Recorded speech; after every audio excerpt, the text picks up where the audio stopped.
Hello, I'm James Jack, and this show is called Homes Radio. I'm a real estate professional.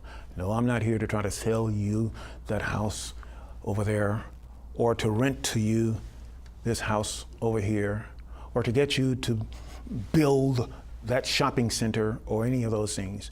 I'm just here basically to talk about what real estate professionals talk about when they're at the bar, what used to be called happy hour, and everybody is drowning their sorrows in a glass of Jack Daniels. No, it doesn't really happen that way. Usually what happens is a situation comes up and you say, now, what did I do the last time this happened? And you say, now, will it work this time or will it not work this time? And you say, okay, well, I'm working with the same lender. You know, she's really good, so I don't have any problems with that. I can handle her in terms of saying, can you take care of this? Sure. She's not going to balk. She's not going to raise sand about the fact that this is 5 pages longer than the last one. She's going to do it and have it back to me right on time. Or I'm going to have that information that she's looking for back to her on time, and I'm going to tell the buyer or the seller, this is what we discussed. Is everybody on the same page? Yes, we are. Great. That's what I do. And I do a lot of praying too. Not necessarily looking up when I'm praying, but praying in terms of wherever there is a solution to this. I don't care where it's coming from. Help me. I've got to figure this out by 8 o'clock tomorrow morning, or there are going to be a lot of unhappy campers. What happens? I usually fall asleep, and when I wake up, I figured it out. Or someone has called me overnight and said, you know what you need to do in this situation? And as a result, because I have some really good associates in the business, we help each other when we know that this is a problem that can be solved without a lot of pain and agony. Why are we able to do that? Because we can recall situations that were similar to that. We recall the good as well as the bad. And as I stated in previous sessions, when it's a bad situation, it causes turbulence. And as I also stated, there's a list of about 88 of them. There might be 100, who knows? 88's a good number though, like the piano keys. Sometimes you have harmony, sometimes you have melody, and sometimes you have discord. And what you need to do is to get back into the right key and play the tune the way it was written. And so there are rules that we follow. And generally when we stay on point with those rules, it's a symphony and it's beautiful. And I consider myself probably the greatest conductor there ever was. That's confidence. And confidence comes from doing it over and over and over until you get it right. Confidence is also not wasting a lot of time trying to figure it out. Just do it and deal with it in the aftermath. Situational awareness is what I prefer to call it, as opposed to turbulence. I love storms, but sometimes you have to come in out of the rain, as they used to say. He doesn't have sense enough to come in out of the rain. Turkeys will just stand there looking at the sky and drown. I've never seen a drowning turkey before. I just know that I understand what they are saying and what it means, and I get the drift. Situational awareness. We've talked about situational awareness with real estate professionals, salespeople, brokers, about lenders. Yeah. I've even thrown in a couple of situations concerning lawyers, the buyers, the sellers. Yeah, there's a whole bunch of us in this arena, aren't there? But the one thing that I have not really dwelled on was the property itself. You drive along and you see that little sign that says, honey, stop the car. I'm gorgeous inside. No money down, closing cost help. And you say, that's the one, because I need all the help I can get. If you're the father or the husband, you hate spending that money. If you're the wife or the girlfriend, the fiancé, you love spending the money because home matters. I'm not being sexist. I'm just being, I'm just being. Because for the most part, men, when they look at a house, they don't look at it the same way that a woman does. And women don't look at a house the same way that a man does. And that's the way it should be. It was meant to be, and there's nothing wrong with that. When they come together and make decisions together, that's the harmony and the melody and the symphony. And that's what my job is to do, is to try to bring it all together so that when and on the downstroke,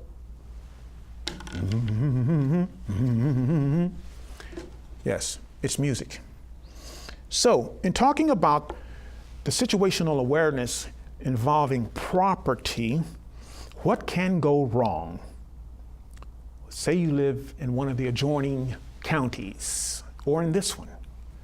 You know that you have to answer to the county. And if not to the county, to newsy neighbors who are going to call the county and says, I think that they've cut a 100-year-old tree down. Oh, the owner may say, I have the right to cut that tree down. The county may say, you do not have the right to cut that tree down. The owner says, I have the right to paint this house purple. The HOA says, you cannot paint that house purple. The county says, we think that the water line going to your house should be replaced. And you say, hey, everything looks fine to me. I don't see any rust or I don't see any of this or that. But the county says, you're going to do it or you're going to pay a fine. So, what else can happen? If you don't have a water line leading to your house, you may have a septic system and a well. And the county says it has to be inspected by law. If you're not aware of it, and you see this beautiful house, then you should read everything in the multiple listing in terms of what is this property all about. And if in your county, most of the county may be using public water and public sewage, but this property is 2 acres and 5 acres or whatever the case may be, and they still have a septic system and a well, then you have to abide by the laws. How do you find out about it? As I said, you read the multiple listing, the MLS listing, and you do a little deeper search on your own. You can find out about the property other than what they pay in taxes. You can find out about frontage fees. Why am I paying frontage fees? I don't have any sidewalks. I'm out here in the wilderness. Well, they're going to build a new elementary school next year. And even though you don't have any children, and the Grands live in Seattle, you're going to pay, because everybody must pay their fair share. Why should I pay? The new company that just moved in here, they don't pay, but they hired your neighbors.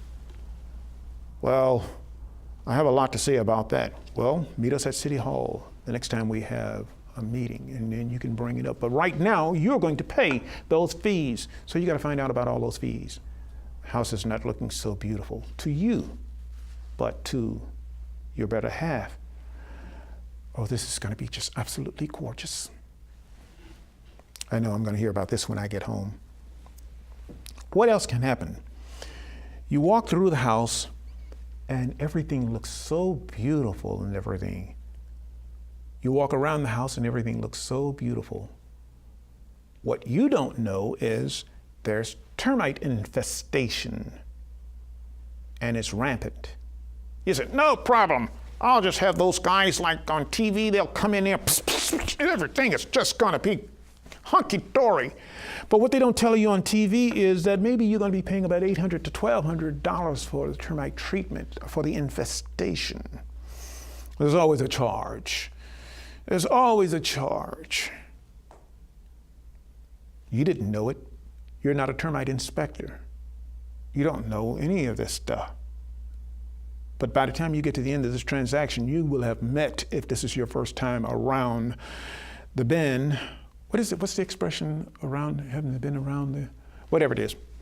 If this is your first time, then you're going to meet a lot of other professionals, home inspectors, appraisers, termite inspectors, all kinds of people. Because you're not going to get to the settlement table, you're not going to own this house unless everything checks out as it should. And that's good, because you want to buy a house that is secure and safe and that will hold its value. And that's what the people at City Hall did years ago. They came up with a bunch of rules that say, in this community, we want to make sure that the majority of the homes hold their value in the best of times, and then when we have the recessions, they can recover quicker, because these homes are well built and well maintained, and we have a track record for making sure that if you don't do it, you will pay a fine. And money generally does make people straighten up and fly right.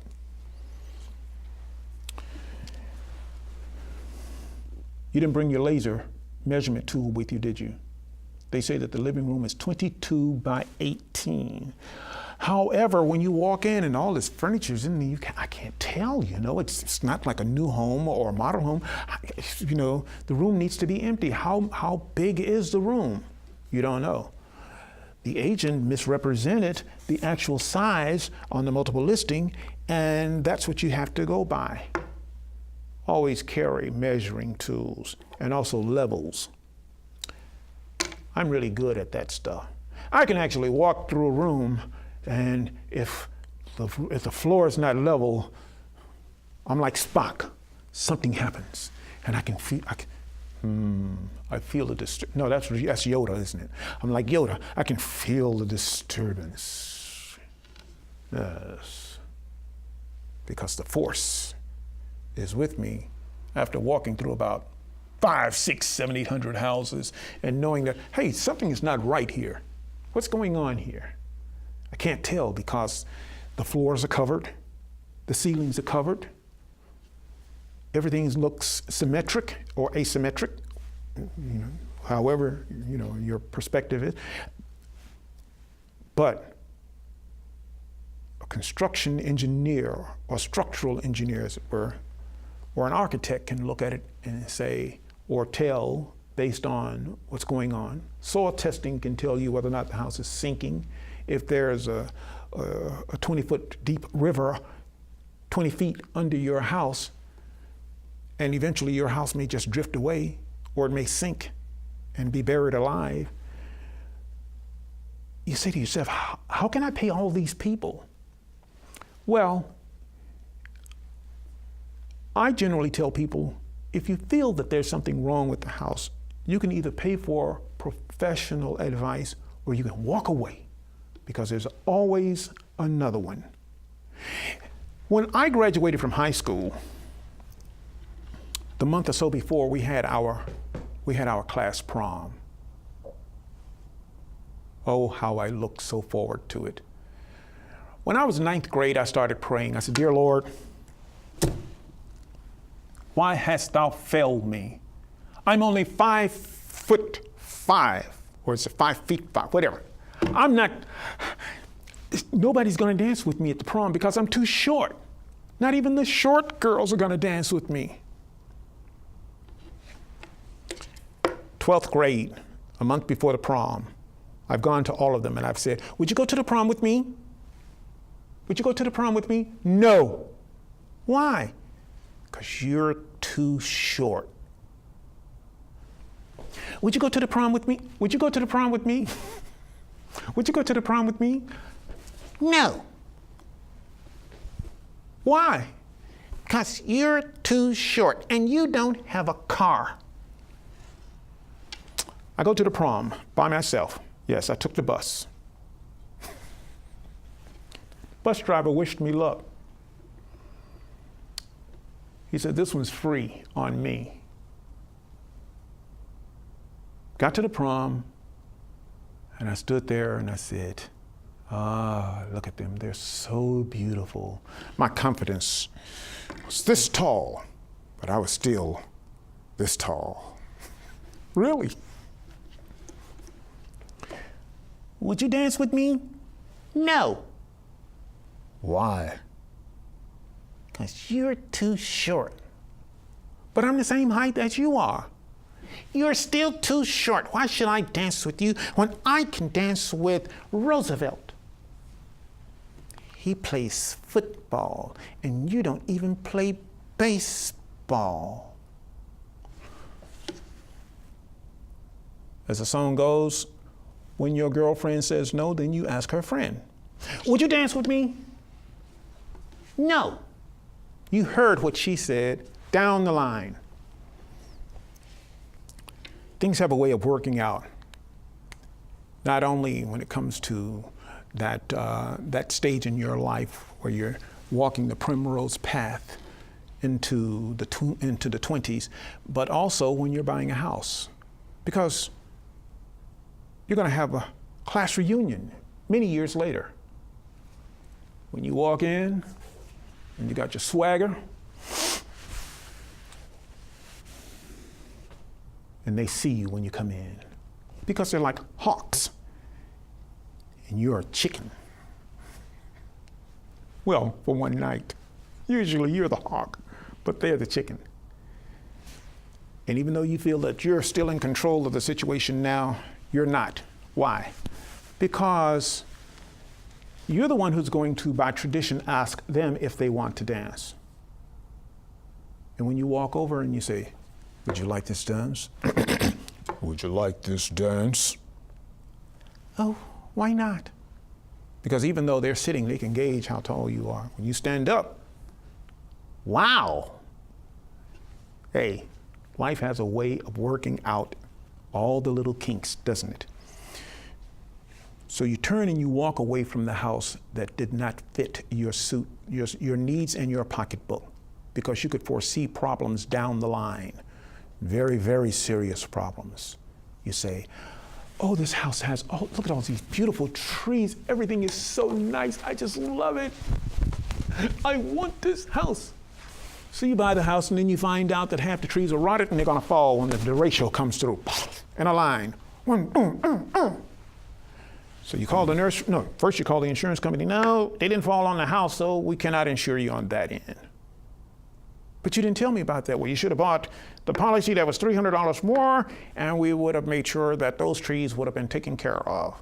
Now you tell me, you didn't ask me. Property. Trees. I got 6 trees laying on the ground. What am I going to do? You call up the nursery. $6,000, $1,000 for each tree. Wait a minute, $1,000? Hey man, I could charge you $3,000 for each tree. I'm giving you a deal. What are you going to do? You bought a property with 15 trees, 6 of them now you're having disposed of, and every night that there's a storm, that there's turbulence, you're saying, dear Lord, please, please don't let those trees fall. Please, I cannot afford it anymore. It doesn't always happen. Some of those trees will last longer than you and me and all the rest of this. But it's the gamble that you take when you're buying the house. Some things you have control over, such as termites. Go ahead and pay the $800 and get the treatment done. Go ahead and have the plumber to come in to make sure that the pipes are clean, that there's no phosphate on the pipes. And the hot water heater generally is a better indicator of all of it. Open the cabinets and look and see whether or not there is anything on the floorboard of the cabinets. Is there any milk? Turn the water faucets on, all of them, and make sure that they all stream at the same intensity, especially the hot. Make sure that the water is hot in each one. Do all the necessary things before you call in a home inspector and pay him for $500 to tell you what you discovered already about the house. Turn on all the lights and walk through the rooms at least 3 times to see if any of the lights are flickering. Then you can say, darling, you're right. This is a beautiful house. Because now I can watch football and baseball on the weekends and not have to go to Home Depot and Lowe's and spend my money. And she's going to say, Yes, you will, because we're going to be buying plants. What can you do? Life is beautiful. The size.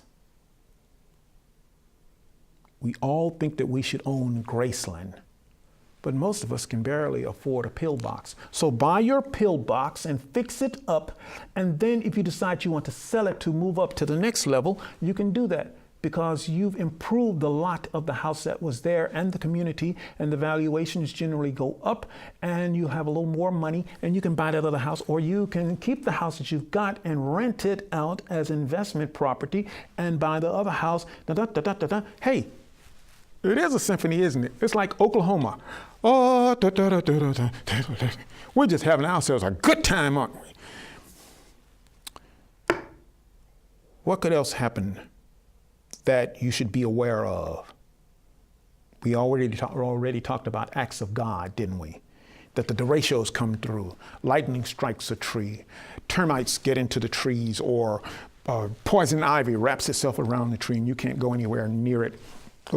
Moles, gophers, hedgehogs, all of them. And then the neighbor's dog who loves to come over and dig up the flower bed. That's not an act of God, or as we called it, force majeure. It's not something that is totally out of your control, but you have the responsibility of taking care of the home, as long as you are aware. Where's my little friend, R2, my cell phone? I have a list, all the things that I need to fix. That list is 2 years old. I don't think I've finished half of them. They're still there, and so are the things that need to be fixed. Well, the list, even though the list is about 20, I get it up to about 10, 11, something like that. Over time, it's back down to 20 or back up to 20 things to be fixed, but it's home. And sometimes I say to myself, I should be grateful for the fact that I do have a home, and I have a home that I can take care of, and I'm aware of what's happening with the home. Been in the house for 15 years. What can happen in 15 years in your house? Most appliances are getting ready to take a vacation to Cancun.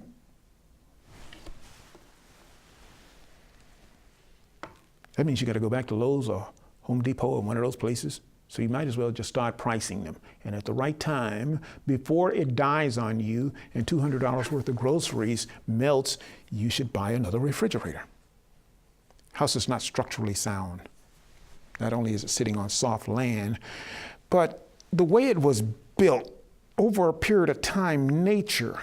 You know how we had that hurricane, not the hurricane, the other one, the earthquake. Saw a house the other day over in Columbia Heights, DC. And I stood back and I looked at it and I said, something's not right visually. The house, it's not leaning like pizza.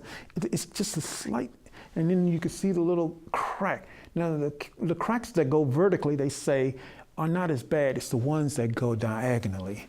And I looked and I could see just a slight, ever so slight, $1 million house.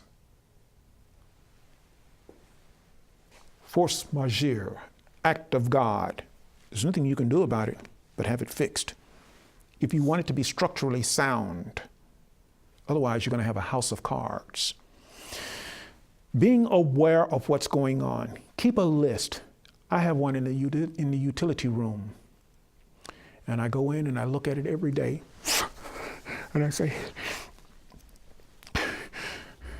one of these days, as I told the young ladies, one of these days, I'm going to be tall and you're going to want to dance with me.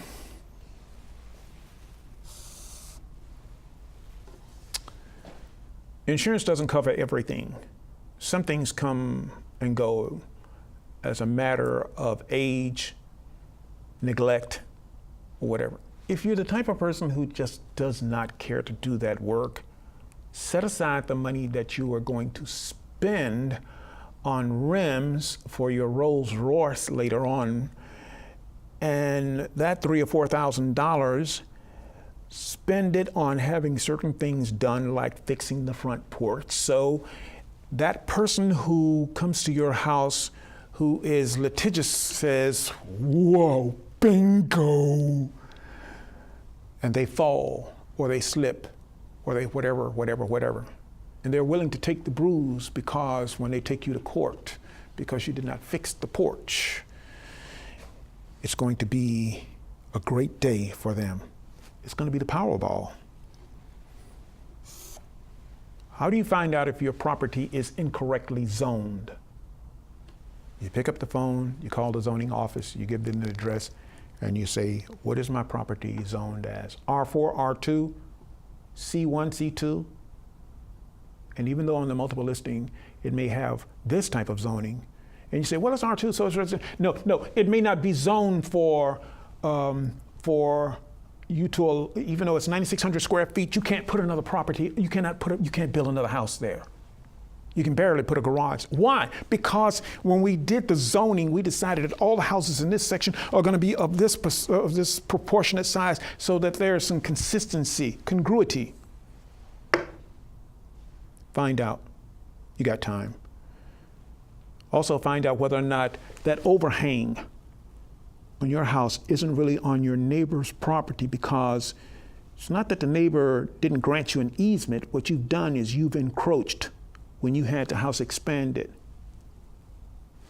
You will have some problems if you decide you want to sell the house. But the most beautiful thing about a house is when you take care of it, it'll take care of you in the long run. Because over the years, as you do things to improve your house, and your neighbors do too, they appreciate and value. And even if we hit a dip in the economy 3 years from now, 6 years from now, predictably, the values will come back up, and your return on your investment will make you smile. I'm James Jack. I love situations and I love awareness. I really like turbulence because I understand it. And for the most part, I just like living the good life. You should too. That's the good part about being alive. I'll see you later.